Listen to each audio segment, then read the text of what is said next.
Oi, meus irmãos, a paz do Senhor. Hoje eu vim aqui para falar sobre a história do profeta Jonas. As letras não estão muito bonitas, mas vou melhorando cada vez mais, porque não sou acostumado a estar escrevendo em quadro. Primeira vez que estou escrevendo. E para nós começar, vamos ler o texto que está no livro de Jonas, capítulo 1, do verso 1 ao 4. E veio a palavra do Senhor a Jonas, filho de Amitai, dizendo: Levanta-te e vai à grande cidade de Nínive e clama contra ela, porque a sua malícia subiu até mim. E Jonas se levantou para fugir de diante da face do Senhor para Tarsis. E descendo a Jope, achou um navio que ia para Tarsis. Pagou, pois, a sua passagem e desceu para dentro dele, para ir com eles para Tarsis, diante da face do Senhor. Mas o Senhor mandou ao mar um grande vento, e fez-se no mar uma grande tempestade, e o navio estava para quebrar-se. Somente até aqui. Meus irmãos, eu quero desde já falar Jonas. O significado da palavra Jonas é pomba. Jonas, ele é um dos profetas menores que está incluído no Antigo Testamento. São 12 profetas menores, que são Oséias, Joel, Amós, Obadias, Jonas, Miqueias, Naum, Abacuque, Sofonias, Ageu, Zacarias e Malaquias. Ele é um dos profetas menores. Depois eu faço um vídeo explicando o que são profetas menores, quem são e por que são. E Jonas, ele era filho de Amitai e nascido em Gat-Hefer, que está lá em 2 Reis, capítulo 14, verso 25. Gat-Hefer era uma pequena aldeia de Zebulon, mais ou menos 3 quilômetros de Nazaré. E Deus levanta esse profeta para ir pregar em Nínive, para ir pregar contra Nínive. E nós vemos que no livro de Jonas tem 4 capítulos. Um pouco do resumo dele. O capítulo 1 descreve o chamado e a desobediência de Jonas. O capítulo 2 revela a oração que Jonas fez. O capítulo 3 registra a segunda oportunidade que Jonas recebe. O capítulo 4 contém o ressentimento do profeta contra Deus por ter poupado a cidade inimiga de Israel. Para nós entender um pouco, também nós precisamos entender também um pouco de Nínive. Nínive era um povo conhecido como um povo guerreiro, sanguinário, cruel. Tinha aproximadamente, como diz na teologia básica, 600 mil habitantes. Nínive era uma das mais antigas inimigas de Israel, o povo mais antigo inimigo de Israel. E era uma das cidades mais antigas, fundada por Nirode, como está escrito em Gênesis capítulo 10 e verso 11. Nínive era a capital da Assíria. Nós vamos ver aqui que Deus faz um chamado para Jonas. Como ele diz no capítulo 1 e verso 2, Levanta-te e vai à grande cidade de Nínive, e clama contra ela, porque a sua malícia subiu até a mim. Porque o pecado de Nínive já estava igualmente Sodoma e Gomorra subindo às narinas do Senhor, o pecado subindo até o Senhor, porque eles estavam pecando muito contra Deus. Então Deus fala, vai a Nínive e prega contra ela. Mas o que Jonas faz? No versículo 3 do capítulo 1, E Jonas se levantou para fugir de diante da face do Senhor para Tarsis, e descendo a Jope achou um navio que ia para Tarsis, pagou, pois, a sua passagem e desceu para dentro dele, para ir com ele para Tarsis, de diante da face do Senhor. Nós vemos que Deus manda Jonas ir no rumo do Nordeste, que era para Nínive. Ele foi no rumo de Oeste, que era para Tarsis, que a Tarsis era a atual Espanha. Então, ele manda Jonas ir para Nínive, a capital da Síria. Ele vai para outro país, para o rumo de outro país, que é Tarsis, a atual Espanha. E então ele vai para o lugar mais longe do chamado que ele tinha. Por exemplo, Deus mandou ele pregar em Nínive. Ele vai para um lugar mais longe ainda, para fugir do chamado que Deus tinha na vida dele, para ele ir pregar contra Nínive. E nós vemos que ele paga um preço por isso, porque ele desce a Jope, entra no navio, vai com os marinheiros e no caminho a Tarsis. E nesse período acontece que Deus mandou ao mar um grande vento. Deus mandou ao mar um grande vento, como diz no versículo 4. E fez-se o mar uma grande tempestade, e o navio estava para quebrar-se. Então eles começam a lançar suas fazendas fora para aliviar o barco do peso, o navio do peso. Então eles começam a clamar cada um ao seu Deus. E Jonas, nesse período, ele estava lá no porão, dormindo no sono profundo. E o marinheiro, o mestre do navio chega, que diz no versículo 6, e diz a ele: que tens dormente? Levanta-te e invoca o teu Deus, talvez assim Deus se lembre de nós, para que não pereçamos. Então, e dizia cada um ao seu companheiro: vinde, lancemos sorte, para que saibamos por que causa nos sobreveio este mal. E lançaram sorte, e a sorte caiu sobre Jonas. Então, a sorte caiu sobre Jonas, e Jonas diz no versículo 9: eu sou hebreu e temo ao Senhor, o Deus do céu, que fez o mar e a terra seca. Então os homens se encheram de grande temor e lhe disseram: por que fizeste tu isso? Pois sabiam os homens que fugiam de diante do Senhor, porque ele lhe tinha declarado. Então aqueles marinheiros falaram a seguinte palavra para Jonas: que te faremos nós para que o mar se acalme? Porque o mar se elevava e engrossava cada vez mais. E Jonas disse a palavra para ele: levantai-me e lançai-me no mar, no versículo 12, e aquietará, porque eu sei que por minha causa vos sobreveio esta grande tempestade. Então ele sabia que era por causa dele vir aquele grande mal, aquela grande tempestade sobre Jonas, sobre aquele povo. E o único jeito era de lançar Jonas no mar, para o mar se aquietar. Então os marinheiros temeram muito. Eles temeram muito de lançar Jonas no mar, porque Jonas era um profeta de Deus. E ele conhecia, os marinheiros, só por aquele ato que o Senhor estava fazendo, eles já sabiam que o Senhor é Deus poderoso, Deus forte. Então eles tiveram medo de jogar Jonas lá. É por isso que a Bíblia vai dizer que no versículo 13, os homens remavam, se esforçando para alcançar a terra seca. Mas não podia, porquanto o mar se embravecia cada vez mais. O mar não deixava eles sair para encostar na terra seca. Então eles viram que não podia mais remar para chegar na terra seca, viram que não tinha como. Então eles clamaram ao Senhor. No versículo 14 diz que eles clamaram ao Senhor, oraram ao Senhor e disseram: ah, Senhor, nós te rogamos, não pereçamos por causa da vida deste homem, e não ponha sobre nós o sangue inocente, porque tu, Senhor, fizeste como te provo. E no versículo 15 vai dizer que eles levantaram Jonas e lançaram no mar.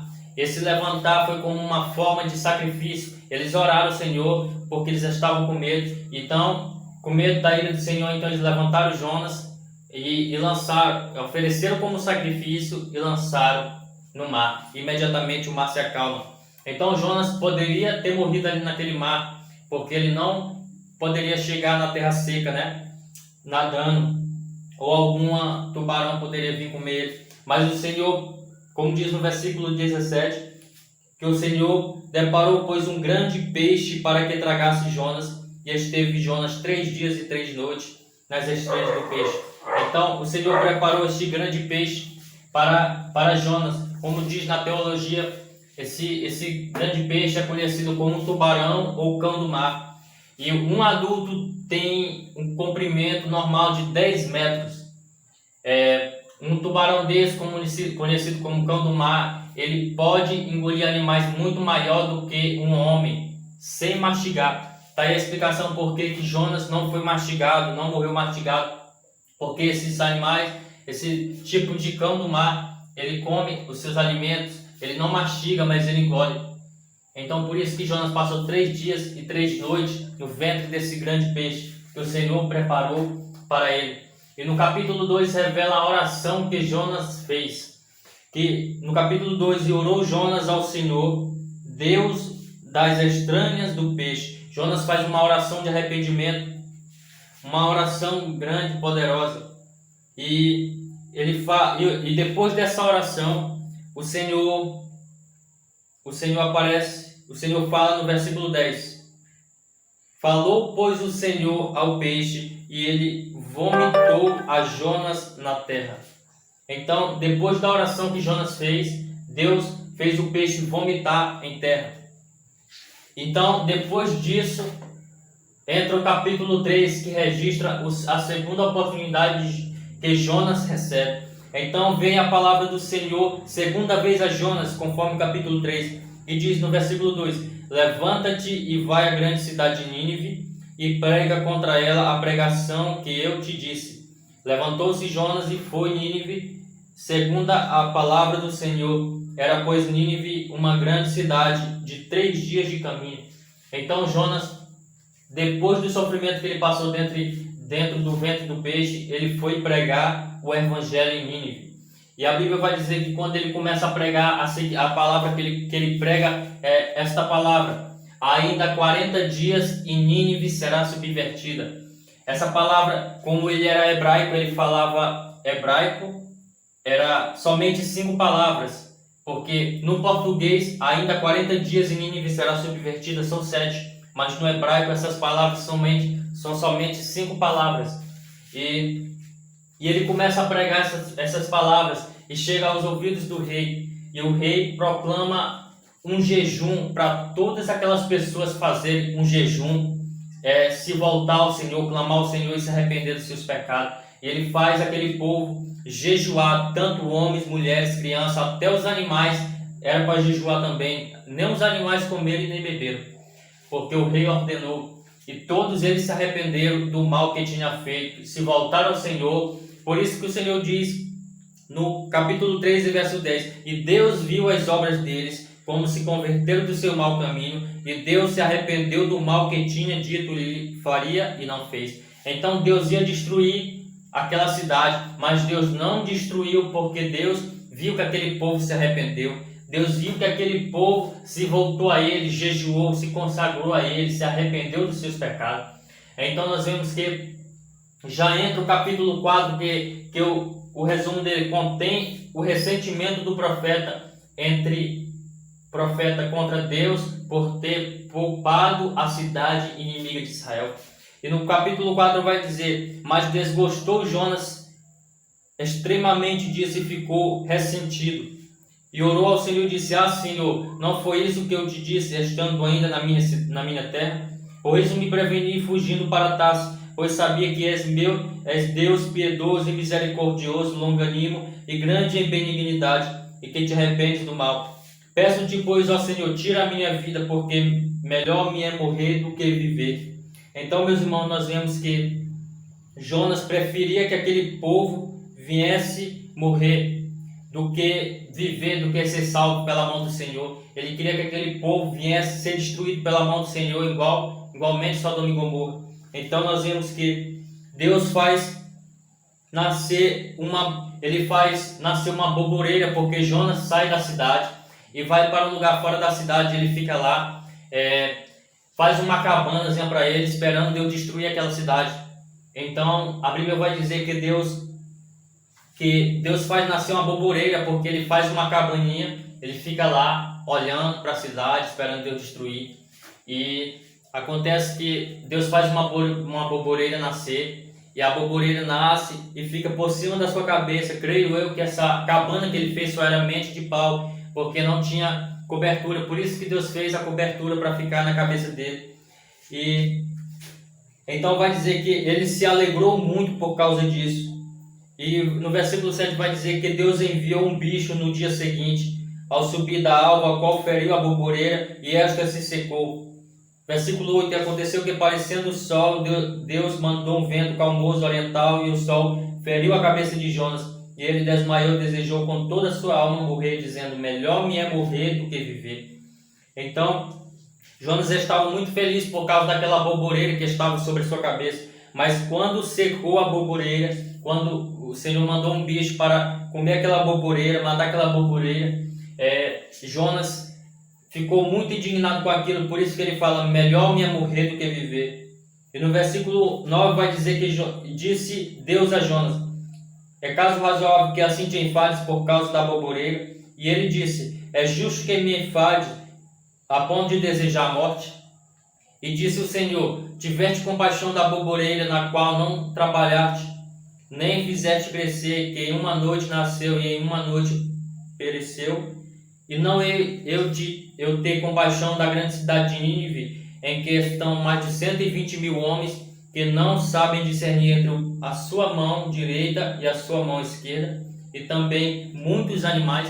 Então Jonas estava alegre, muito alegre com aquela boboreira que tinha nascido, e estava protegendo a sua cabeça sobre o sol. Então, quando Deus destrói aquela boboreira, ele fica muito triste, e Deus fala para ele: tiveste compaixão da boboreira, na qual não trabalhaste, nem fizeste crescer, em que uma noite nasceu e em uma noite pereceu. Ou seja, Deus estava falando para ele: tu nem conheceu a boboreira direito, tu nem trabalhou, tu nem fez nada para ela crescer, e tu está com misericórdia dela, sendo que tu nem conhece ela, nem conheceu a rotina, tu nem viu ela crescendo, tu nem viu como foi, tu nem fez nada sobre ela, tu nem alugou ela. Ela nasceu em uma noite, ela nasceu em um dia, e no outro dia morreu, e ele estava querendo compaixão daquela boboreira, ele estava querendo que o Senhor tivesse compaixão daquela boboreira, ele estava tendo compaixão dela.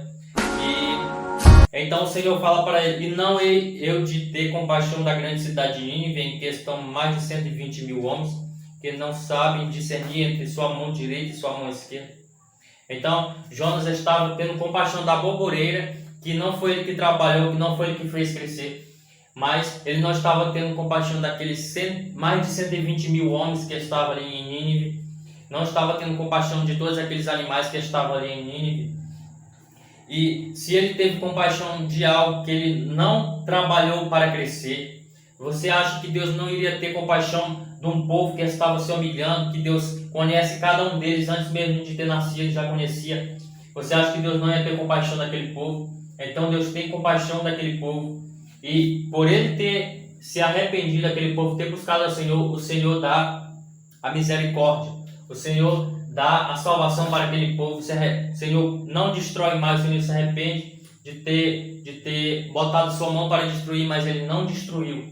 Então nós vemos que Jonas, no capítulo 1, ele desobedece, no capítulo 2 ele paga o preço, se arrepende e volta. No capítulo 3 ele vai pregar aquilo que ele não quis pregar no capítulo 1, porque ele já pagou o preço. Tem gente que é preciso entrar no ventre do peixe para poder fazer a obra do Senhor. Eu não sei qual é o teu chamado, se o Senhor te chamou para pregar, para louvar, para ser algum obreiro da casa do Senhor, ser pastor. Mas se Deus te chamou, vai, porque senão você vai pagar o preço. Porque quando Deus chama, está chamado. E a gente tem que se alegrar com os livramentos que Deus dá para as pessoas. Não a gente querer que Deus mate as pessoas, que Deus faça justiça com o nosso próximo, só porque o nosso próximo olhou com a carne para nós. Não, a gente tem que se alegrar com a salvação de Cristo, com os livramentos que Deus dá. A gente tem que orar pelo nosso próximo cada dia, orar pelo nosso próximo, porque até um dos 2 grandes mandamentos: amarás o teu próximo como a ti mesmo. Então nós vemos que eu peguei 2 lições aqui. A primeira: não fuja do seu chamado. Não pode fugir do seu chamado, porque senão você vai pagar o preço, assim como Jonas pagou o preço. Você vai pagar também. E a segunda lição é: ninguém prospera na desobediência. Jonas não prosperou nas estranhas do peixe. Nínive não prosperou na desobediência, fazendo tudo que eles queriam. Um povo sanguinário, cruel, matava pessoas, fazia tudo abominação diante dos olhos do Senhor. Eles não estavam prosperando. Jonas não estava prosperando na desobediência. Mas quando eles se curvaram diante do Senhor, eles começaram a prosperar. Quando eles se curvaram diante do Senhor, eles começaram a prosperar. O que a pessoa precisa para prosperar? A palavra de Deus, conhecer a palavra de Deus, estudar a palavra do Senhor. Então todas as pessoas que meditam na palavra do Senhor têm um segredo para ter uma vida próspera. Porque tudo que você precisa para viver está aqui na palavra do Senhor. Então, meus irmãos, esse é o estudo que eu fiz. E eu vou fazer mais ainda, se for da permissão de Deus, se Deus permitir. E cada vez mais melhorando, em nome de Jesus.